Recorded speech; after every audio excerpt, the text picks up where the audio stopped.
Bismillahirrahmanirrahim. Assalamualaikum warahmatullahi wabarakatuh. Alhamdulillah ala ihsani wa syukrullah ala taufiqi wa amtinani. Asyhadu an la ilaha illallah ta'ala syarikalah ta'ziman li sya'nihi wa asyhadu anna Muhammadan abduhu rasuluhu da'ila ridwani. Allahumma shalli alaihi wa ala alihi wa sahbihi wa ikhwani. Amma ba'd, tulab wa talibat KMI kelas 12 yang dimuliakan Allah Subhanahu wa taala. Alhamdulillah kita bisa melanjutkan kembali pelajaran kita. Dan sekarang kita langsung saja masuk di bab baru, bab 50. Qala al-mu'allifu rahimahullah ta'ala babu qaulillahi ta'ala walillahil asma'ul husna fad'uuhu biha wa dharul ladzina yulhiduna fi asma'ihi sayujzauna ma kanu ya'malun. Nah, keterkaitan kita baca dulu kenapa kok bab ini dimasukkan dalam kitab tauhid karena secara umum saja kita sudah tahu ini menyinggung tentang asmaul husnanya Allah. Padahal kitab tauhid ini berisi tentang apa? Tauhid uluhiyah kebanyakannya ya. Kenapa kok kemudian dibawakan oleh Syekh Muhammad bin Abdullah di sini? Nah, kita baca keterkaitan bab ini dengan kitab tauhid. Aradal musannifu rahimahullahu bihadzal bab ar-radda 'ala man yatawassalu ila Allah bil amwat. Penulis ingin dengan bab ini membantah orang-orang yang bertawasul kepada Allah dengan orang mati. Wa anal masyru'a at-tawassulu ilallahi bi asma'ihi al-husna wa sifatihil ulya. Dan beliau ingin menjelaskan bahwasanya yang disyariatkan yang benar itu adalah bertawasul dengan nama dan sifat Allah, bukan dengan orang yang sudah mati. Kita pernah membahas tentang tawasul. Sebelumnya kita ingin murojaah sedikit bahwa tawasul itu artinya adalah apa? Berperantara agar doanya diterima, dikabulkan dan sebagainya. Seperti itu pernah kita bahas. Gampangnya berperantara. Nah, berperantara ini sungguhnya secara syar'i itu para ulama Ahlus Sunnah wal Jamaah telah menulis dalam kitab-kitabnya berperantara dengan syar'i itu dengan 3 perkara. Yang pertama dengan yang kita bahas ini. Berperantara, berdoa, minta pada Allah dengan menyebut nama dan sifat Allah yang paling mulia ini. Jadi pernah saya jelaskan dulu misalkan ada orang ingin berdoa mohon rezeki, berarti dia menyebutkan nama dan sifat Allah yang terkait dengan itu. Ya Razzaq dzul quwwatil matin urzuqni, ya Allah yang Maha pemberi rezeki, beri rezeki aku, kan begitu. Lalu yang kedua dengan doa orang soleh yang masih hidup.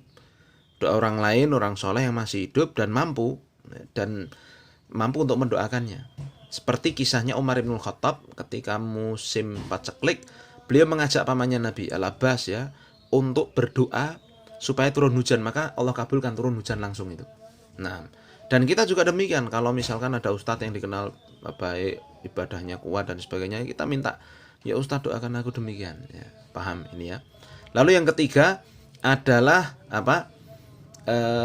bertawasul dengan amal soleh yang kita lakukan. Dalilnya adalah firman Allah Subhanahu wa taala, wasta'inu bis-sabri was-shalah. Mintalah tolong kepada Allah Subhanahu wa taala dengan sabar dan salat. Itu menunjukkan kalau kita beramal soleh, dibolehkan bagi kita untuk meminta tolong dengan perantara amal soleh kita itu. Jadi kalau salat kita mohon pada Allah demikian agar urusannya demikian, maka ini dibolehkan. Nah, yang tidak boleh adalah dengan perantara orang mati, sebagaimana yang sangat terkenal sekali. Dulu juga sudah pernah saya singgung mungkin Salat Badr. Salat Badr itu kan mengatakan bagaimana tawasalna bi bismillah, bertawasul dengan bismillah, wabil hadi Rasulillah. Nah, yang ketiga yang bermasalah, wabil mujahidin lillah, wabil mujahidin lillah bi ahlil badri, Allah kan begitu Dan minta tolong bertawasul dengan mujahid yang mati di perang Badr, ahlil Badr. Padahal udah mati, maka itu enggak boleh, itu kesyirikan. Nah, yang ingin dijelaskan di sini adalah bertawasul itu pakai nama Allah, pakai yang disyariatkan, bukan pakai yang malah orang yang sudah mati dipakai untuk berperantara. Ini kesyirikan. Baik, jelas ya. Nah, kita baca dulu. Dzakar Ibnu Abi Hatim an Ibnu Abbas radhiyallahu anhu. Atau sebelumnya kita baca tafsirannya langsung saja dari Syekh Fauzan, maaf Walillahil asmaul husna fad'uuhu biha, dan milik Allah lah asmaul husna. Apa itu asmaul husna? Asmaul husna allati balagatil ghayata fil hasani Falaisa fil asma'i ahsanu minha wa akmalu wa la yaqumu ghairuha maqamaha. Taib. Adalah nama-nama yang mencapai puncak kebaikan, yang tidak ada nama yang lebih baik dari itu dan tidak ada yang lebih sempurna dan tidak bisa digantikan oleh yang lainnya. Jadi nama Allah itu adalah yang paling sempurna, yang tiada taranya, begitu. Nah, dan Asmaul Husna ini, ya, kata Nabi SAW dalam satu hadis, Allah itu memiliki 99 nama. Inna lillahi tis'atan wa tis'in asman man ahsaha dakhalal jannah. Allah itu memiliki 99 nama. Siapa yang menjaganya masuk surga dia. Ya. Namun memang di hadis yang lain, ya, yang ini lebih disebutkan oleh para ulama, bahwa di antara kaidah memahami asma wa sifat ini, asma wa sifat, asma Allah Subhanahu wa taala itu tidak terbatas pada bilangan, karena memang yang tahu Allah Subhanahu wa taala, ya. Di antara dalilnya besok, ya, ketika meminta syafaat, Nabi SAW memuji Allah dengan nama-nama yang belum pernah, ya, dipakai untuk memuji di dunia ini, yaitu besok, ya, hari kiamat. Nah, di sini, ya, saya ingin menambahkan sedikit apa yang disebutkan oleh Syekhul Islam Ibnu Taimiyah rahimahullah taala, bahwa definisi Asmaul Husna itu dari ini, ya, dari ayat ini nanti, ini ada 3. Yang pertama, Asmaul Husna itu bisa dipakai untuk berdoa. Lalu yang kedua, nama-nama tersebut datang dari Al-Quran dan Sunnah. Lalu yang ketiga, nama-nama tersebut, ya, secara zat namanya itu menunjukkan keindahan dan pujian. Nanti akan kita rinci lagi. Jadi yang memiliki 3 ini ya hanya Allah semata, namanya yang sempurna. Nah, saya kasih gambaran di antara kaidah dalam memahami Asmaul Husna, ya. Itu yang pertama, seluruh nama Allah itu puncak keindahan, mencapai puncak keindahan. Lalu yang kedua, seluruh nama Allah itu mengandung sifat. Jadi sesuai dengan sifat. Jadi ketika Allah menyebutkan Al-Ghafur, misalkan Allah itu Maha Pengampun, ya benar-benar Allah itu mengampuni. Ar-Razzaq, Allah itu Maha Pemberi rezeki, benar-benar Allah itu memberi rezeki dan sebagainya. Tidak seperti makhluk yang kadang nama dan sifatnya berbeda. Saya kasih contoh, maaf, ada orang namanya Selamat misalkan, tapi kok ternyata tidak selamat-selamat misalkan. Ini cuma misal, ya. Nah, jadi Allah itu namanya menunjukkan sifatnya. Paham, ya? Nah, Allah Subhanahu wa taala memiliki Asmaul Husna. Fad'uhu biha, ini perintah Allah. Maka berdoalah dengannya, ya. Is'aluhu wa tawassalu ilaihi biha. Mintalah kepada Allah dan bertawassullah kepada Allah dengan nama-nama dan sifatnya itu, ya. Wadharul ladzina yulhiduna fi asma'ihi, ya. Dan wadharul ladzina utrukuhum wa a'ridu an mujadalatihim. Tinggalkanlah orang-orang yang mulhid. Mulhid itu lihat di bawah ini, ilhad al-mail, yamiluna biha anis sawabi, ya. Imma bijahdiha wa imma au jahdi ma'aniha au ja'liha asma'an li ba'dil makhluqat, ya. Tinggalkanlah orang-orang yang mengingkari nama-nama Allah Subhanahu wa taala ini, yang mereka berpaling darinya, berpaling dari kebenaran, ya, bisa dengan cara mengingkarinya atau mengingkari makna-maknanya atau menjadikan nama-nama Allah itu bagi makhluk. Waliyadzubillah, ya. Nah, yulhiduna fi asma'ihi, maksudnya yusyrikuna ghairahu fi asma'ihi katasmiyatihi musonam ilaiha. Yang dimaksud diantaranya adalah, ya, menyekutukan Allah dalam penamaan dengan cara menamakan berhala-berhala mereka itu sebagai Tuhan, ya. Nah, maka lihatlah orang-orang yang menyekutukan Allah dalam nama dan sifat itu, sayujzauna ma kanu ya'malun wa'idun syadidun wa tahdidun, ya, binuzulil uqubati bihim, ya. Ini ancaman yang keras dari Allah bahwa Allah akan menurunkan, ya, siksa bagi orang-orang yang mengingkari nama dan sifat Allah itu. Taib. Nah, di sini kita baca kemudian, ya, keterangan setelahnya. Dzakara Ibnu Abi Hatim, Imam Ibnu Abi Hatim menyebutkan an Ibni Abbas, dari Abdullah bin Abbas, bahwa makna yulhiduna fi asma'ihi dalam ayat ini itu maknanya adalah yusyrikun, menyekutukan Allah dalam nama-namanya. Caranya bagaimana? Ini Wa anhu dari Ibnu Abbas pula, sammul lata minal ilah wal uzza minal aziz. Dengan cara menamakan Tuhan-Tuhan sembahan mereka itu dengan lata. Itu dari kalimat ilah. Dan menamakan sembahan mereka dengan uzza itu dari kalimat aziz. Yang sebenarnya ilah dan aziz ini adalah nama dari nama-nama Allah. Ya. Nah, ini kata Syekh Fauzan ya, sammul lata ini adalah bayanun limaknal ilhad fi asma'ihi annahum ishtaqu minha asma'an li asnamihim, ya, bahwasanya orang-orang musyrikin itu mengambil nama-nama Tuhan mereka dari nama dan sifat Allah untuk berhala mereka.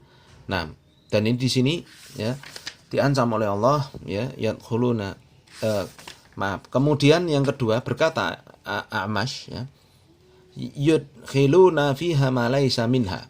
Ya. Maksud dari yulhiduna fi asma'ihi di sini adalah memasukkan ke dalam nama Allah apa yang bukan dari nama Allah. Ya, maksudnya adalah kata Syekh Fauzan, ay yudkhiluna fi asma'illahi ma lam yusammi bihi nafsahu wa lam yusammi bihi rasuluhu. Mereka orang-orang musyrikin memasukkan nama Allah dengan apa yang Allah tidak namai dirinya, ya, dan tidak dinamakan oleh Rasulnya. Jadi menggelari Allah dengan gelar-gelar yang tidak sesuai begitu. Nah, makna global dari ayat ini, kata Syekh Fauzan, akhbaro ta'ala an nafsihi anna lahu asma'an qad balagatil ghayata fil husni wal kamal.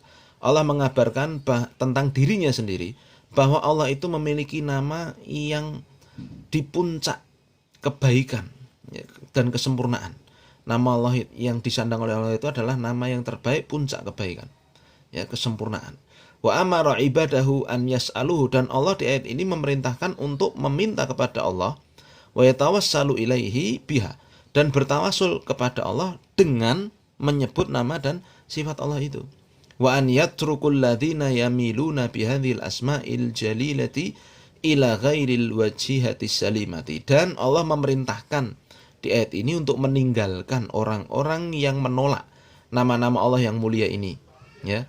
Nah, yang mereka justru memalingkan nama-nama Allah kepada yang tidak benar, ya. Wa yanharifuna biha 'anil haqqi bisyattal inhirafatid dhalati, yang mana mereka itu memalingkan nama-nama Allah dari kebenaran dengan berbagai jenis penyimpangan yang sesat. Wa anna haula'i sayulqauna jazaa'ahum ar-rada', dan bahwa mereka benar-benar, kata Allah di akhir ya, Allah mengancam, Allah akan berikan balasan mereka yang jelek, jelekan di akhirat besok, dengan firman Allah Subhanahu wa taala, sayujzauna ma kanu ya'malun, ya. Nah, faedah yang kita bisa ambil dari ayat ini, yang pertama, itsbatul asma'i was sifati lillahi azza wa jalla ala ma yaliku bijalali.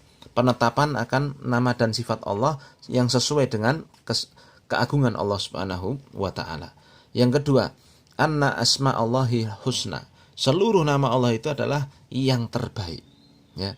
Kemudian yang ketiga, al-amru bidu'a illahi wa tawassalu ilaihi bi asma'ihi. Perintah untuk berdoa kepada Allah dan bertawasul dengan nama-nama Allah. Dan di sini jelas sekali, ya. Allah Subhanahu wa taala mengatakan walillahil asmaul husna fad'uhu biha. Dan Allah memiliki nama-nama yang terbaik, maka berdoalah kepadanya. Al-husna ini bentuk mu'anats dari ahsan, ya.